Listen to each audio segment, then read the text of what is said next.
கொஞ்சம் உண்மையும் நேர்மையுமா அறம் சார்ந்து இயங்கணும். இல்லைன்னா அவ்வளோ பெரிய பேரணி பொதுக்கூட்டம் நடத்துகிறோம் நாங்கள், சாதிவாரி கணக்கெடுப்பு, பஞ்சமர நிலம் மீட்புன்னு. பன்னெடுங்காலமாக இந்த நிலத்தில் இந்த நாட்டில் இருக்கிற மக்கள் பிரச்சனை. அந்த போராட்டத்தை நீங்கள் ஒருத்தர் கூட அதை மக்கள்கிட்ட கொண்டு போய் சேர்க்கல. மின்கட்டண உயர்வுக்கு, சட்டம் ஒழுங்குக்கு நான் சீர்கேடுக்கு நான் போராட்டம் பண்ணேன். ஏன் இந்த போராட்டம் நடத்துறீங்க சீமான்னு கேட்கல.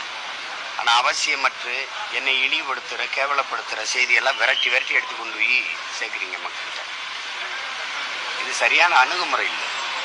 ஏன்னா அப்போ ஊடகத்தை நிராகரிச்சுட்டு கடந்து போகிறத தவிர வழி இல்லாமல் போயிடும். சரி போங்க, அது பண்ணிட்டு போங்க அப்படின்னு. சரி, நான் உங்களை மதிக்கிறேன். ஆனால் நீங்கள் என்னை மதிங்க, நிராகரிங்க, அதை பற்றி எனக்கு கவலை இல்லை. மதிக்காமல் போங்க. இப்போ என்ன உங்கள் கேள்வி கேளுங்க, நான் பதில் சொல்றேன்.